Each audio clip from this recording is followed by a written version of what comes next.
Mipsu and hello everyone. Welcome to Khmer Youth Voices for Justice.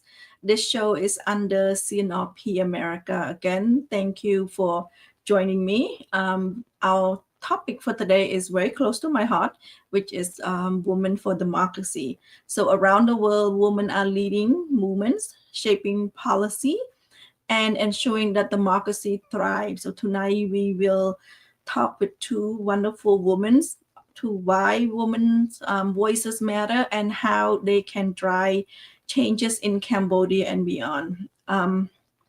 As many of you know, Cambodia is a country with a rich history and a resilient spirit.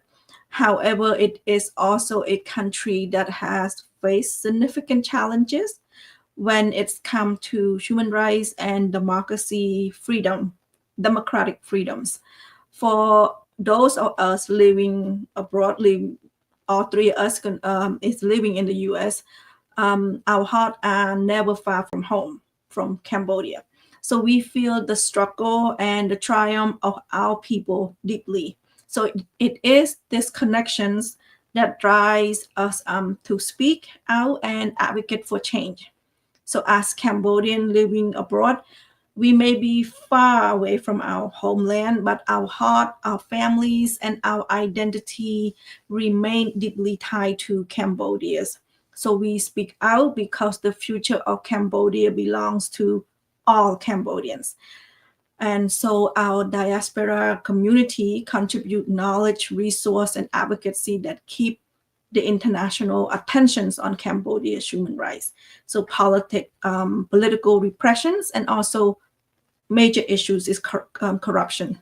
So without our engagement, and also when I say our, it's not just us three, meaning you as well as our viewer. So I hope that you will share this show, and I hope that it will motivate you to continue to seek an advocate for Cambodia. So enough said. Our topic is Women for Democracy. You might already know that women make up half of the populations. I think probably more than half of the populations. But so excluding their voices mean democracy is incomplete. When women participate, policy become more inclusive, such as education, healthcare, and social justice. So we know that studies show, and we also know that countries that have have higher female representative in government have stronger government and less corruption. So in just a little bit introduction for you on women, because I am very honored to welcome two amazing guests. Just warning, I do work with these two ladies, so I will be biased, but let me welcome my first guest, Mrs. Kamhon Tit, and she is a newly appointed president of the Institutions of Foreign Affairs and PPA. So let me bring her out. You sir, Linda? How are you? I'm okay. I'm home for right now, but okay. I'm asking. And we have our second guest. Her name is Mrs. Pauline Sam, who is currently served as our Women Affairs Secretary. Pauline has a very impressive background as well. Her role in Foreign Affairs and also CNRP-America, and her work as a co-founder of KDRF. We all tied for somehow. We tied together. So she is passionate about advocate for women's rights and especially about women's mental health. So let me bring her out.ជំរាបសួរអ្នកមីង ជំរាបសួរលោកស្រីកំហុន and Linda ខាងចាំ What to say Pauline ដែរចា My eye actually watery. So thank you for joining the show. I hope you have enough sleep because you just got home a couple of days ago, isn't it, both of you? Yeah. Thank you, Linda, for your really kindness, more than kindness, and touch my heart. And I know you crying, and I don't know why it's water in my eye. yeah, all of these work, it's not just me and Bong Pauline, it's all for you, it's all for the women around the globe, and it's not just for the work for the women, for the Cambodian women, but to me every significant of the woman work is represent all the women around the globe, because as a woman we need to, we not just should to, we need to, we must to embrace each other, we must to promote each other, but promote for the purpose of for the country, promote the purpose of our next generation. But thank you for all your kindness word, and thank you for all your hardest work too every day. You work harder than us, I would say that. And I wouldn't say you know, that. I give it all the recognition, everything, applause it to you. Thank you. Thank you, Bong, and also thank you, Namin. Did you get enough sleep yet, Namin? Well, what sleep, right? Anyway, yes, I got sufficient amount of sleep, and just want to reiterate what Kapun said. Thank you so much, Linda, for coordinating our trip. And I couldn't fathom, going, from San Francisco to Calgary and then late and then all that. And, you made the trip pretty smooth, and you are one person that works so hard in the background, although we have the picture going overseas, but you are the one who made it possible, you and among other women. And just like Kimon said, we empower women, we value all one, but particularly, maybe I'm biased, but women, when women are in the seat of power, things happen inclusively. And research has shown, if we care about human development and also control, put women in power, they know. Thank you. Well, thank you, Namin. So you went to, before you got to Paris, you there's a lot of flight delay. That means what, over 24-hour delay, just stuck in Calgary, and then from Calgary you're supposed to go straight to France, but instead you went to India. But finally you both made it to France, to Paris. So now Bong Kam Hun first, and then I'm gonna go to Namin. Why do you? We all saw why you there, but why you were there? I know you did some training, and why do you think the training was important before the event start? Because we all for women, and we all want to everybody to know what we know. That's why we not somebody who got a degree in education, but whatever we learn, whatever we feel that it will push the woman, moving the woman forward, we will share that knowledge.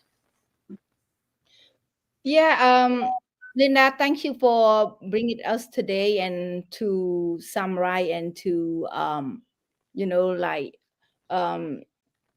explain more, and then tell our audience more that what we are doing, even though that they see what we put it in the Facebook, but it's not much more than what we describe right now. So we always, as I said it, we always empower women, empower our youth, and empower our generation. So that's how we come up with the training. And the training, of course, we've been planning that for years. And we first launched it, I think some of you probably know that in early this year, March, in Florida, we call Attractive Women Academy, which is hosted by KDRF, Khmer Democratic Rescue Foundation. And Linda, of course, she's the president too, and we all founder and co-founder. So we doing that. The purpose is we want to educate our women, our young generation women as well, so that way they can be knowledge. And when I say that knowledge, it's not like just you have to get the PhD, you have to have master degree or bachelor degree, anything like that, but the knowledge of every day we learning, every day that we driving it for it. So we pick up the topic, it's called driving force. And the driving force is the topic that all of these we had the key all the tool the key tool that we got it from Wild Voices. And some of you probably might not know about Wild Voices is one of the huge organization that NGO in the United States, which is network with 30,000 of women around the globe. And so they network with us. And then I'm the one that training by them. So instead of like get all myself training, I'm thinking like, oh, it's not enough. I have to share. I could not keep everything by myself. I have to share with my colleague. I have to share with the women around the globe, especially the women, Cambodian women diaspora, living inside or outside. So that's how we came up our group with Mrs. Madame Pauline. She's going with me as well. So represent our group. So we did reinforce the training again, relate with the driving force, but coping with the mental health, especially Mrs. Bong Pauline is good on the mental health professional. So she's gonna talk more about the mental health. So the driving force, for some of you who not know why is driving force really important. Driving force is something it's built up to yourself already, but it just some point some people didn't using yet, didn't sharing yet until for a certain time, for a circumstance that you need to using it. So we have to drill everyone driving force, and a lot of people joined that day. I mean, like you can see it, the image of people, and we thought that expect the audience is just a woman, but it's all mix of the community, adult, youth, young women. So they all are very passionate about the topic of driving force. And the driving force at that moment, we connect it to the new open history of the independent government of the Cambodia, October 23rd. So we just asking like, what is your driving force? Everyone said, oh, my driving force is 1, 2, 3. Oh, I'm come here because I want to see the change. I want to see the Cambodia is become a better Cambodia. And then so that's how the topic that we doing that time is a driving force. So I had it to Wong Pauline, so she's will adding more whatever I didn't adding in here. Thank you. Thank you. Gosh, that's hard to follow, huh? She said all. You said all that was important. So I reiterate what you said, and along with that, driving force, a very important topic. But I just want to give you the credit because you are the one who was handpicked, by Wild Voice to be trained. And Wild Voice already talked about that, but I wanted to touch base that was founded by the former First Lady Hillary Clinton. She wanted to empower, and so it started from there. And I think you were the second Cambodian that was picked, right? And then from there, and you were so wholesome and so kind in sharing your knowledge. So you train us, and then and we become trainer. So I really appreciate that. And talking about the driving force, I reiterate, all of us has driving force. Without driving force, we wouldn't be able to do anything.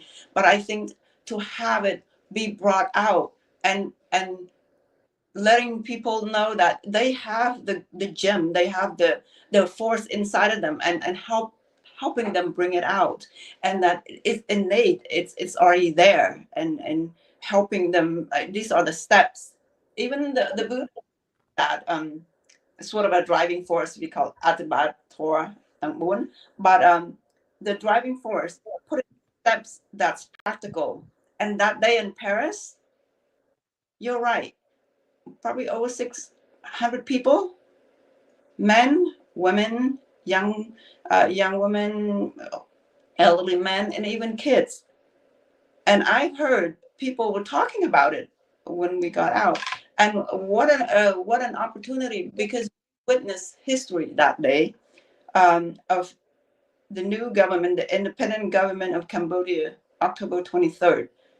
We're hoping that is the beacon of hope, bringing democracy, true democracy, and human rights to Cambodia. I don't know what else to say. You can ask me questions. Well, thank you, Netmi, and thank you, Bong, and for our audience that know very little about Indra Devi Academy, or know very little about KDRF, or know very little about us. We do teach a class every other day. I mean, every other week, not day, every other weeks. And the main topic that we want to drill into our women is the driving force. Basically, we want our women as an opposition, some as women that actually involved in politics as an opposition. It's a long struggle. It's not something that you can change a regime in one day, 1 year, 10 months, 10 years. It's not going to happen like that. We truly believe that change do happen, but it's going to be taking us. And driving force is for us to remember why we're fighting, why we want to change. And for all three of us, what we do, why is it important that we train those women? Why do we important to train our migrant worker, or our political refugee? Why is it important? Important to remind them why they are fighting in the first place, why they choose to fight, and for them to continue their inner motivation. So in the future, I actually want to teach what is called confidence. Like, you have the drive, you have the motivations, but do you have the confidence enough? Do you have the confidence, like that mean Pauline or Bong Kam Hun, to actually stand on stage and say what you have to say? So we will touch on that, so that way our women will, when they go to protest, when they get up on stage, when they meet anyone, they would able to especially represent themselves, represent their family, and represent Cambodia. So after Paris, you went on to Thailand. Now, how can you describe why you in Thailand, Bong Kam Hun? And let me, first of all, just let our audience know this is not a vacation. so Bong Kam Hun, why were you and Pauline in Thailand? Yeah, we, of course, Linda, we have a mission and we have a commitment and we have a duty, yeah, to do all of this traveling. It's not just happen like we just wake up in the morning, let's say, hey, let's going to Thailand and have a vacation. No, it's not. Yeah, so we all have, beside that, beside doing all this trip, we have to arrange everything from our professional work. We have to take, application. We have to take up fix up some schedule at our work too. We have challenging, of course, but if we have challenging, do we have to stuck right there? No, of course not. We have to challenge our challenging. So enable to going to different place from the Paris to Thailand, all of that. So we spend couple day at Paris, but we spend over a week and in Thailand. And when I said that when we go into Thailand at this situation, some people or some of our Cambodian might thinking, why is she going to Thailand? Because first now we have some kind of conflict, conflict border together, all of that. But the thing is, think about this. I want to send a message to everyone. Think about this for Cambodian and Thailand. We as a citizen, I know that everyone want to live in peace, in a real peace, and then in a real situation. So please don't make the situation right now between the what you call dictator or between the authoritarian, that they want the power. The people that want the power, meaning like probably relate with the soul, with the army force, people that lead the country won't let it go. That is considered as authoritarian, that they want to control everything. And then when they want the power, they want people to fight for their power for themselves, but they don't care about the citizen right. They don't care about how people's suffering, all that. So don't let all of those things and try to make the Cambodian and Thailand people hatred together. So no one want to have some kind of that situation together for both the countries. So make sure, I think, all of the citizens from Cambodian and Thailand, try to have some peace together. So don't really use your hatred and then to gain power for the bad people. That's what I want to say. So when we go into Thailand, we have our duty, we have our commitment. And first we plan it for the meeting of the CAL, the Council Asian Liberal of Democracy, that is the CAL, that we have the executive committee meeting and the general executive committee on the day that we going is like 19 to 20, I think, to 24. No, sorry, let me take it back. On the 29th to the November 1st. So all of that, we have to meet with all democratic people in Asia and also from Europe as well. And the meeting is really nice and good plan and really fruitful, because we talking about the AI and what we are facing with AI right now and how we gonna doing dealing with AI, all of that. So we meet with a lot of friends, democratic friend, network with friend. We meet with also the Thai former foreign affair as well, and we met with the former Prime Minister of Thailand as well, and they greet and meet with us.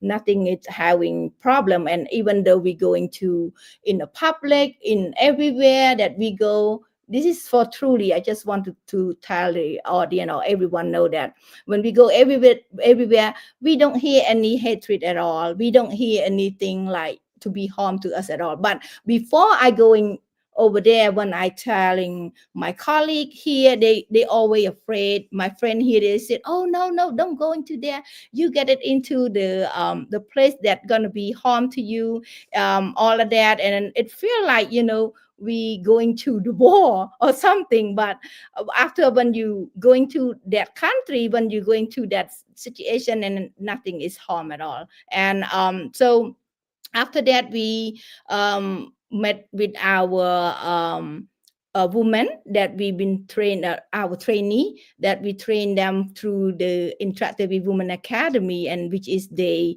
completed their courses, they completing their mental health, and also they completed with the course we call crisis response. The topic is focused about legal arrest. So when I'm talking about the legal arrest, meaning that most of them is most of all of the women is migrant worker and refugee, and they are facing threatened whenever they are in Thailand because lack of the proper documentation, something like that. So they all, of course, 100% they face with the legal arrest. They might face with authority of Thailand arrest them, all that. So we have to tell them what step 1, 2, 3, 4 that they have to prepare whenever the arrest is coming or whenever they have arrest during they stay in Thailand. So it just like that summarize, and I will add some more after I give the floor to Madame Pauline. Hi, Naming was there as well. Why is it important that Naming's there to represent women, Cambodian women? we live all the way in America. So why is it important that you make a trip from Paris to Thailand before you head back to America? But thank you for that wonderful question. Thanks again. Thanks, Kamhon, for the always giving.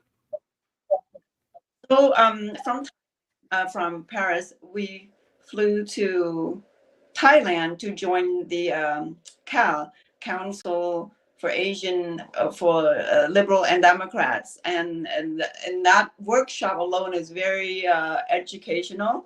Like Kim said, on AI and the misinformation that what AI can create, and if you're not careful, they did some study in Taiwan with AI and children, and children has a tendency to think whatever they get from chat GPT or AI are accurate. Not always true. Okay, so that's on that. And so like Kumpun said, we came together, Asian country that are seeking opposition party that are seeking Democrat value, and also country from Europe. We come together with a common goal of bringing true democracy and honor human rights. That is innate. And so all of us, we have that for those 2 days. And after that, we went to meet the graduates, the women who completed the 6 months training with the Andrat Devi Academy. And so, I think there were 15.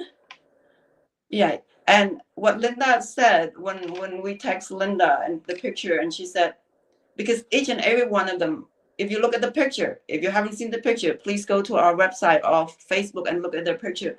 Each and every one of them sent so proudly. They were standing in line. They were so excited. For a moment, it felt like they were like in junior high or high school again. I mean, you look at their face, they have so much hope. And it was only in like a motel room. And when we told Linda, and Linda said, it takes so little to give them integrity. And that's what it was. I felt really proud because we're giving them confidence, and they went and spoke. They spoke to Kamhon, and they were proud of being a part of it. Maybe that's the first time some of these women got recognitions, got a certificate with their name on it. And we told them, we reiterate, this certificate is useful. It is honored, and we have Vital Voice, a person who's trained by Vital Voice, and she signs that. And all of us, Kumpun earlier said, you don't have to have master level or bachelor level to learn this. It's just so fortunate all of us are, we're master level and bachelor level to teach this class. And so with each of the certificate, they are proud, and they could use that in the future. And Kamon said, now you can go on to train and to teach and to empower others. Empower your daughter, empower your niece, empower the youth. And so that's very important. There's 3 topics that we focus on those. The first graduate was, driving force, crisis response, mental health, and Public narrative. public narrative. Thank you. And so those are very imperative in installing. First, you have to install confidence, like Linda said, confidence in our women, because women are the mother of all human, right? Before you become anyone else, if you have a mother that's confident, you have a wife or a sister or an aunt that's confident, you are a step in the right direction already. Okay. So, and when Kim-Hun was talking about the fear, the installation of fear, we were told we have to be careful. But you know what? Life's too short. If you don't do what you wanted to do, what you need to do, it just wouldn't be right, right? So we went, and we haven't faced any kind of hatred towards us. And we even speak Cambodian, right? So we think that we have more in common than we do have difference. So the leader, and Kampun is right, it's the leader who's wanting power, the autocratic leader who one, a group of people to hate another group of people. And we didn't see that. I think because we look for what's more common. And when we talk about instilling knowledge in the opposition women in opposition, we also extend this to the women who are in the Hun Sen regime. We challenge you to examine your value. What is it that you want to, what legacy do you want to live or leave? A truly democratic Cambodian with true human rights, or a hearsay just because your leaders say you have to do this and you do it, because if you don't do it, you get jail. Come on, we're gonna die one day. Why not die with a legacy, right? That's correct. But thank you, Namin. Yes, and I couldn't agree more regarding reaching out across the table to CPP women. And the thing is, we want. For me, I always talking about dignity. I always talking about all the work that I'm doing is not because I want anything. I just want the Cambodian people to live in dignity. When live with dignity, it's not living in mansion luxury, just enough so that way they don't have to beg for food. They have, when living with dignity, when you sick, you have a place to go, you have a hospital to go to treat you, and not asking for, God, you have to give me money before I treat you, like in Cambodia, while the rich and the famous and the super rich in Cambodia will fly to a different country to treat their health when they are sick, or to not even sick, to check up on their health.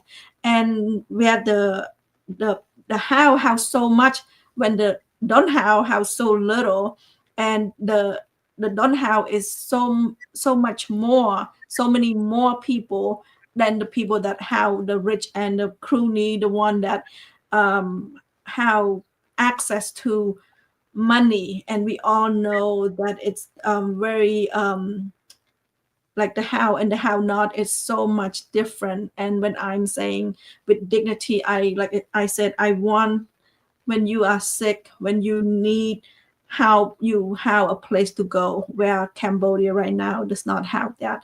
And Cambodia right now does not have a proper health care, does not have a proper mental health facility. And not asking for much for the last 40 years, but at least ask for us, able for people to speak freely, to speak their mind, not so much oppression, not so much control. And people always ask all three of us, why do we keep training women? Why do we keep training youth? Why do we keep training people? Many people that are refugee, many people that migrant worker, they left Cambodia for what we call a better life, a better income. And when they leave Cambodia, the minute they step out of Cambodia, either to Thailand, to South Korea, to Japan, we all know that they work, and they work hard under very tough conditions so they can send money back home. The topic of studying, when your family need you, when your family economically challenged, when economically desperate, you will work and you will leave the country. Like we know we have over 2 million migrant workers in Thailand. We have over how many 10 and thousand of migrant workers in South Korea. And they left a lot of education behind, where at their age they should get education, going to the university, so that way they learn more about Cambodia history, learn more so they can help and benefit the country. But unfortunately, due to no job at all in Cambodia. So Bong Kampon, when they said, why you keep training women, why are we keep doing the same thing, why are we keep pushing forward? Yeah, Linda, before I answer your question, when you're talking about migrant worker, yeah, before we heading out to come back home, and we don't have much time at all, and we have like I think 4 hours before our flight.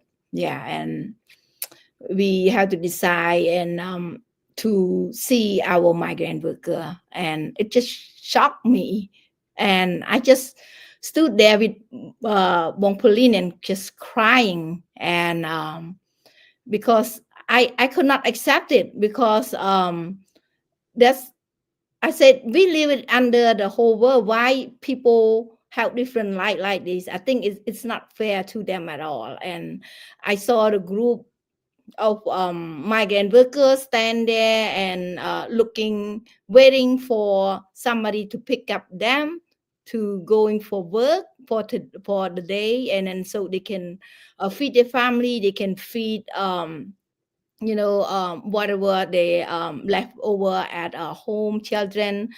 And I just stood there and just have a moment of crying, and I could not talk much more. And if I don't go, and if me and Bong Pauline not go, and I will not see it to myself that that the people of Cambodia have faces suffering so much in Thailand, according to their as a label as a migrant worker, and some most of them that illegal migrant worker, not because of they choose that route to be illegal, but they don't have no choice, no opportunity, not like the Hun family that had all of luxuries, car, luxuries, everything that they have it, but the people of Cambodian doesn't. The people of Cambodia don't get all of that. So we met them, and be able to provide some small tiny fund and to them, and then they so happy to see us, and as a Cambodian woman that just stop there and asking them for how they're doing and try to see what they are struggle with it. And I think at that moment I just like so shocked that how can the Cambodian regime or Cambodian government that bragging so much about their whatever they leading to peace, but where's the peace for? Because their own people still begging and struggling in other country. That's my quote for that before I end for that. But so back to your question, that why we have to train women, why we have to continue to doing that, even though we have a really busy schedule with many other things, but we still continue to focus on the woman, because I not just me and you too, and then Bong Pauline too, and many other women too, I think that we have the same goal and the same focus, that woman is our main priority. Because if you look at just a portion of daily life, that in your family, if you have a woman that able to manage the whole house, so that whole family will be stable. But if you have the family that don't have a woman, and not have the woman that manage the family, not able to look after the kid, the family, all of that, that it will be I would say that will be broken family. And you can see that the children that affect with that is not really good at all. So woman is really important, that we have to training them, because they able to do many other things. Not saying that it's offend the man, with all of this is men and women how to cooperate together, how to work it together. But mainly we want to focus on women, because if you look at the data, through Cambodian system, many of women not elected at all in the political system. In many other workplace, in many other department, all of men control that. And to me, I think women should must have increasing more status in every department, because first women doing able to do multitask compared to men, and have more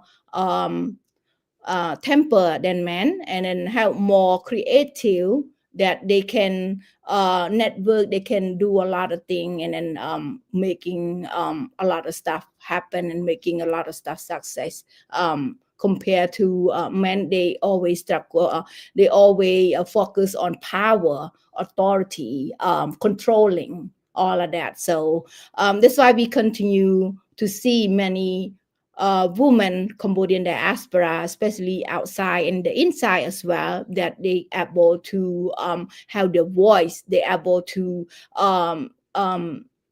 transfer their voice, or challenge their challenge their struggle through whatever they need to do it. So I think in the future we want to see more women and more young generation women able to train other women, so that way we can have a better Cambodia, better family for our society. Thank you, Wong Kum Hun. Thank you for that explanations. Yes, I know it's very tough to meet migrant worker. It's not just Thailand, anywhere. When you go to South Korea, the same thing. They work so hard, and I know when we have classes, many of them join. Many of them stay up late just to join our class. Now, I mean, Pauline, why you keep pushing? Why don't we ever give up on training?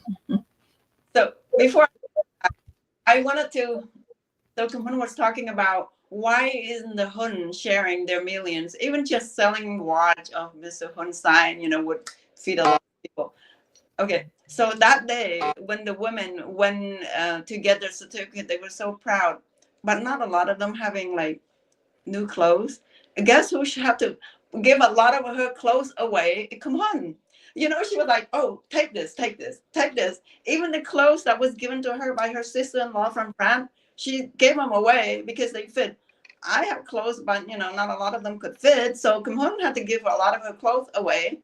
And I think her shoes or whatever, but she gave them a lot away. So I didn't say anything to her, but in my heart, I said, if a leader like that could do that, and she's very genuine, she didn't even pay attention to who's noticing that, but I think most of her clothes are given away. So that, and then when after that, the woman not only, so they were very appreciative, and so maybe that's the only time they got the certificate. After that, we went to see the migrant worker, and most of them came to Thailand illegal, not because they want to, but because they don't have a choice. They don't have anything back in the country, or the land was taken away by force. So they migrate, and they don't have proper documents. So when they get picked up in the morning, like around 5:36, they come and line up to see who would want work. And sometimes they got work, but were not paid, because these people say, oh, they're not legal. Who are they going to go to? So they don't get paid that day, or up to 3 months. And some got picked, but then when they got into the truck, they said, oh, you're too old, and they kick you back out. So that day you won't eat, and you have children. And so the little bit of money that Kim Hun was talking about, we felt really bad. Kim Hun's right. We're living under this same sky, on the same planet, but why this disparity?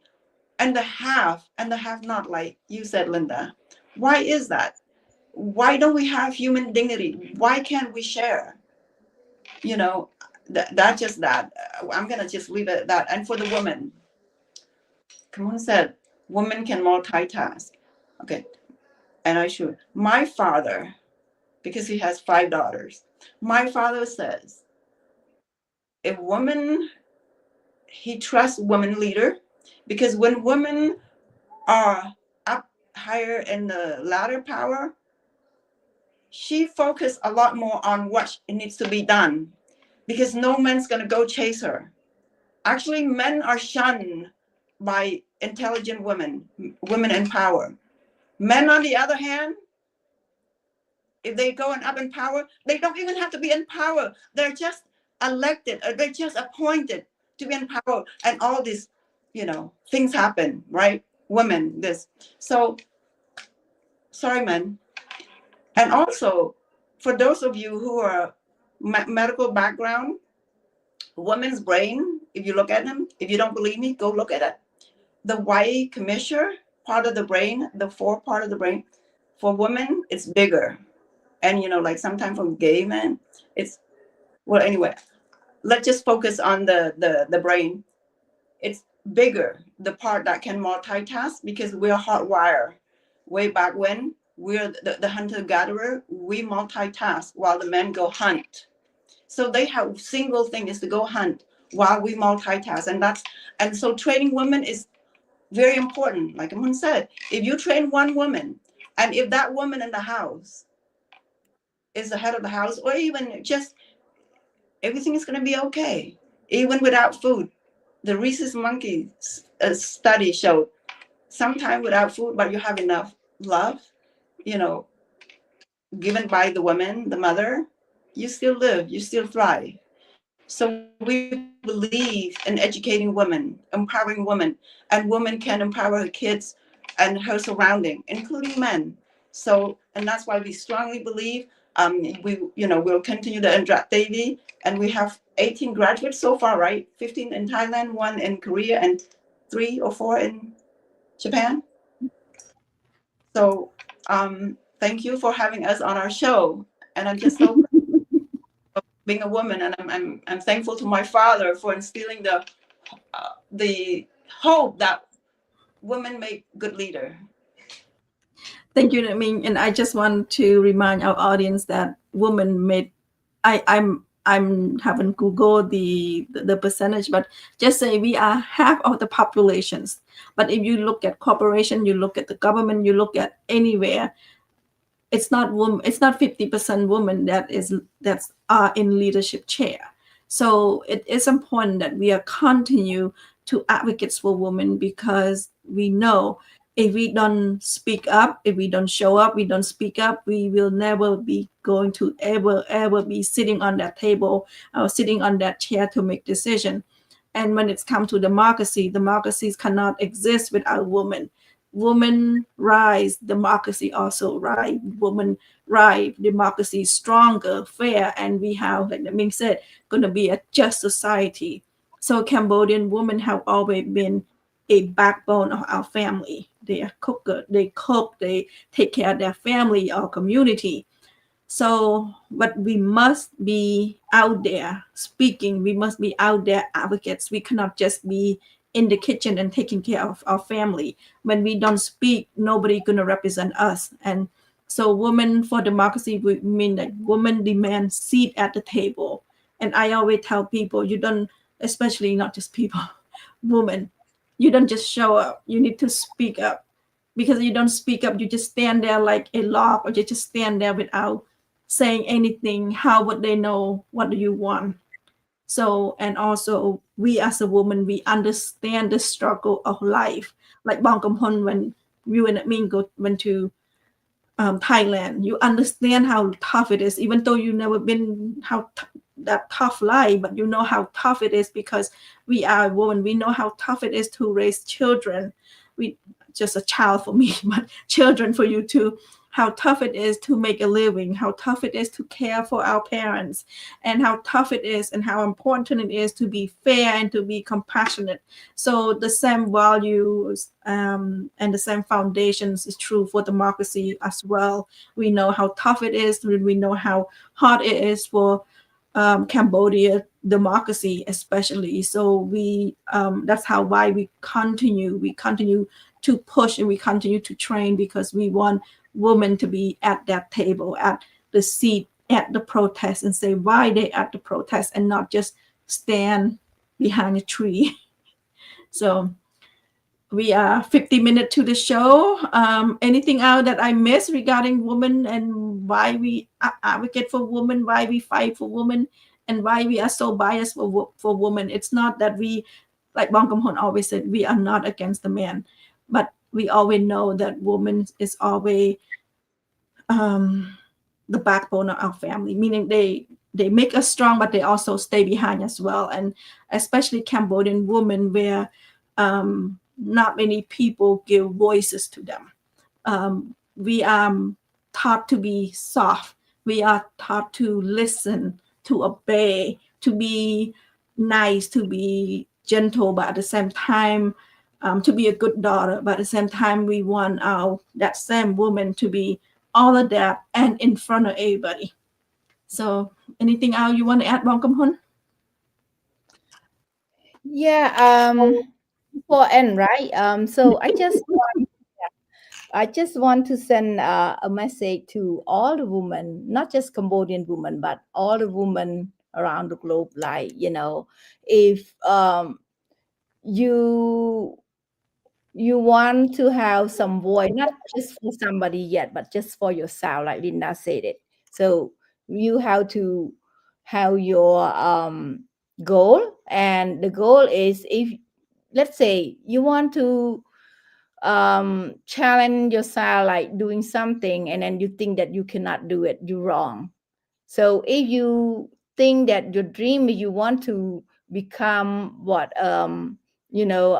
for example, for a leader in your community, or a leader at the temple, a leader at somewhere, not to be like a president or something, but just a small piece or something. So just you have to follow your dream, and then make it happen, and don't scare, and don't really try to put yourself down, like, oh, I cannot do it. You have to have your confidence that you can make it. And if you really need some support, you need to reach out to the women, such as not just us, but many other women too, probably other leader women. Probably they really want to support you, they really want to stand with you. So don't be scared. Try to looking for your way, and then try to polish yourself to become a good gems that is really shine on you, and then not just on you, but on for your family, for your children, and also for your community. And later on, it become you shine for represent of your country. For example, for us, when we go somewhere, we not just represent for myself, for my group, but we represent of the Cambodian woman, that Cambodian woman that used to be our really our pride and legacy. And then we want to have a legacy of the interactivity. And for N, I would say that we must promote the woman, because whenever we promote a woman, we improve the world. So that's our quote. And for our woman voice and woman choice, we want our woman, after we become a lead, and then we have to share vision, and we have to share every common goal that other woman doesn't have. So we have to share the common goal, share our good thing, that for example, after you already trained with somebody from big or other organization, you have to share that vision or among other women. So I want to end that promote the woman, improve the world. That's what it is. Thank you. I mean, anything you would like to add before we end our show? Just a little bit, stealing from what Kim said, legacy of Indra Devi. Why did we pick Andra Devi? And if you see our bag, our logo, you'll know why. So Andra Devi was the queen of King Jayaraman Waraman number 7. And under his leadership, Cambodia expand. It was known as the Cambodian Khmer Empire. And it's no coincidence that that happened, because she was a very strong queen. It was very literate. I arguably some of the first university in Cambodia has her work in it. She's very well literate, and probably one of the top women in the world. If you Google her, she comes up. I'm not going to say much more about it but we chose her. And for this, I wanted to end with this. For the new government, the independent government of Cambodia, October 23rd, one woman was picked, and that's Kum Hun Tet.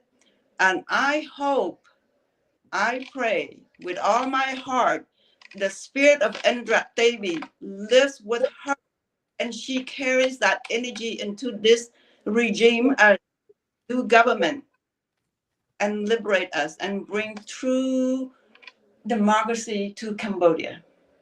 Thank you, Wong. Thank you.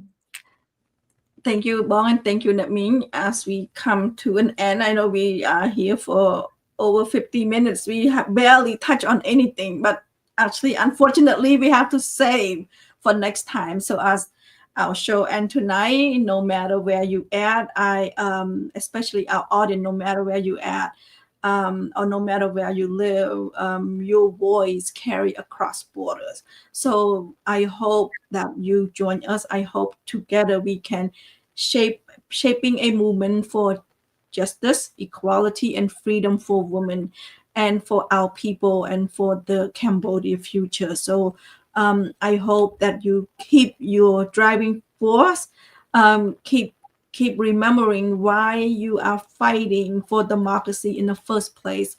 We've been doing this for many years, but the flame in our hearts still continue.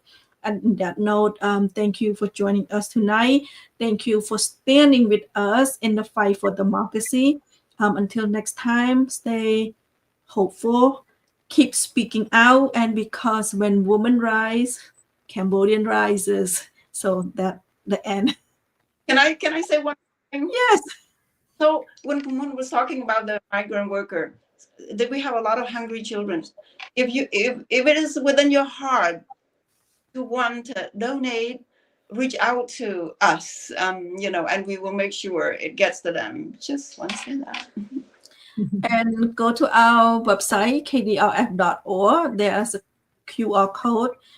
You can donate. We take Zelle, we take Cash App, we take Venmo, anything you can. We do support the women in Thailand. We do support many other causes. So please join us. Our KDRF, Khmer Democratic Rescue Foundation, is a 501(c)(3) tax exemption. So the more you donate, the more tax exemption you're going to get at the end of the year. This is the end of the year, so please make your donations, and supporting women, supporting families, supporting children. That's our show. So thank you so much. That means thank you, Bong, so much for joining. And our audience, until next time, I hope you keep fighting. I hope you continue to hold on to why you start in the first place and continue to have hope for Cambodia. Thank you. Thank you.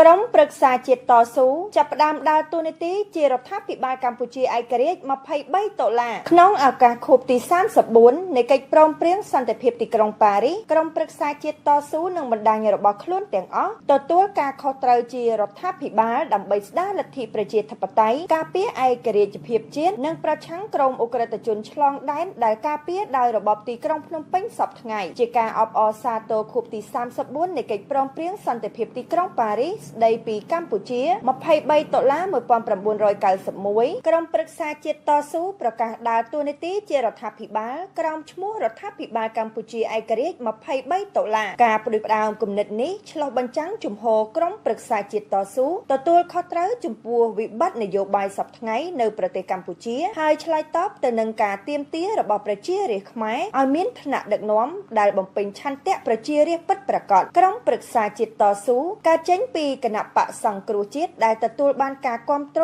ពេញទំហឹងពីប្រជារាស្ត្រក្នុងការបោះឆ្នោតឆ្នាំ2013និងឆ្នាំ2017មុននឹងត្រូវបានរំលាយដោយអត្តនោម័តពីរបបហ៊ុនសែនដែលខ្លាចកម្លាំងប្រជាធិបតេយ្យកំពុងតែផុសផុលដូច្នេះរបបសប្តាហ៍ថ្ងៃមិនតំណាងឲ្យឆន្ទៈប្រជារាស្ត្រខ្មែរទេគឺធ្វើអ្វីៗបញ្ច្រាស់ពីឆន្ទៈប្រជារាស្ត្រដោយបានសម្ដែងនៅក្នុងការបោះឆ្នោតខាងលើគោលបំណងចម្បងនៃសេចក្តីសម្រេចថ្ងៃនេះគឺធ្វើតាមបំណងប្រជារាស្ត្រខ្មែរ ដែលចង់ឃើញការអនុវត្តយ៉ាងពិតប្រាកដនៃកិច្ចព្រមព្រៀងសន្តិភាពទីក្រុងប៉ារីសឆ្នាំ1991ដែលជាមូលដ្ឋានធានាឲ្យប្រទេសកម្ពុជារស់បានតទៅទៀតជាប្រទេសប្រកបដោយសន្តិភាពអធិបតេយ្យភាពជាតិនិងឯករាជ្យភាពដឹកនាំតាមប្រព័ន្ធប្រជាធិបតេយ្យពហុបកនិងមានការការពារព្រំដែនយ៉ាងរឹងមាំកិច្ចព្រមព្រៀងទីក្រុងប៉ារីសតម្រូវយ៉ាងច្បាស់ឲ្យប្រទេសកម្ពុជាគោរពគោលការណ៍លទ្ធិប្រជាធិបតេយ្យសេរីពហុបកតែរបបហ៊ុនសែនបានរំលោភគោលការណ៍ទាំងនេះយ៉ាងកម្រោលបំផ្លាញឬគោលនៃលទ្ធិប្រជាធិបតេយ្យហើយបំផ្លាញការធានាពីអន្តរជាតិក្នុងការការពារអធិបតេយ្យភាពជាតិនិងបូរណភាពទឹកដីប្រទេសកម្ពុជាក្នុងរយៈពេល2ទសវត្សរ៍កន្លងមកនេះកម្ពុជាបានក្លាយទៅជារដ្ឋម៉ាហ្វៀជាពិសេសក្នុងរយៈពេល5ឆ្នាំកន្លងទៅនេះមានការរីកដុះដាលយ៉ាងខ្លាំងនៅសកម្មភាពឆបោកតាមប្រព័ន្ធអ៊ីនធឺណិតតាក់ទងទៅនឹងបណ្ដាញឧក្រិដ្ឋកម្មឆ្លងដែនក្រោមការការពារពីរដ្ឋអំណាចសពថ្ងៃបានក្លាយទៅជាប្រព័ន្ធដឹកនាំរស់ដោយបទឧក្រិដ្ឋដែលជាគ្រោះថ្នាក់សម្រាប់ជាតិនិងសម្រាប់តំបន់យើងរដ្ឋាភិបាលកម្ពុជាឯករាជ្យ$23សម្ដែងអំណរគុណចំពោះសហរដ្ឋអាមេរិកដែលបានចាត់វិធានការនៅថ្ងៃទី14ខែតុលាឆ្នាំ2025បង្ក្រាបក្រុមឧក្រិដ្ឋជនឆ្លងដែនដោយដាក់ជនឧក្រិដ្ឋលើបញ្ជីខ្មៅតាមចាប់ខ្លួនហើយរឹបអូសទ្រព្យសម្បត្តិជនឧក្រិដ្ឋទាំងនោះជាពិសេសមេខ្លោងឈ្មោះ Gen Z និងអ្នកសំគំនិតរាប់សិបនាក់ក្នុងនោះមានមន្ត្រីជាន់ខ្ពស់កម្ពុជាក្នុងជួរក្រុមគ្រួសារនិងអ្នកជិតស្និទ្ធបំផុតជាមួយនឹងជនផ្ដាច់ការហ៊ុនសែនដែលក្រាញ់អំណាចជាង30ឆ្នាំមកហើយនេះជាព្រឹត្តិការណ៍ថ្មីមួយដ៏សំខាន់បំផុតដែលបង្ហាញថាពិភពលោកទាំងមូលពង្រឹងការបង្ក្រាបអំពើពុករលួយនិងក្រុមឧក្រិដ្ឋជន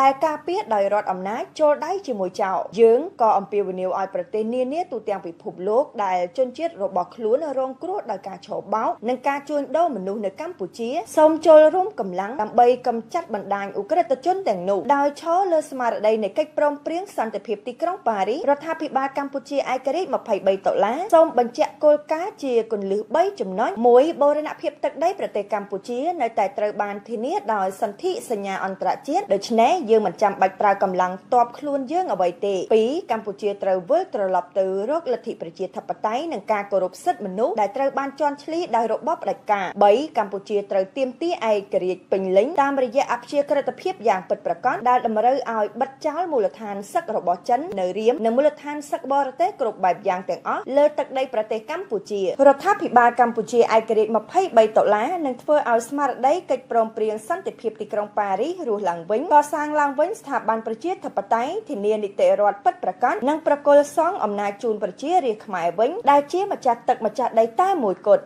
ធ្វើនៅទីក្រុងប៉ារីសថ្ងៃប្រហោះពីកើតខែកដិកឆ្នាំម្សាញ់ពុទ្ធសករាជ2569ត្រូវនៅថ្ងៃទី23ខែតុលាគ្រិស្តសករាជ2025ក្រុមប្រឹក្សាជាតិតស៊ូ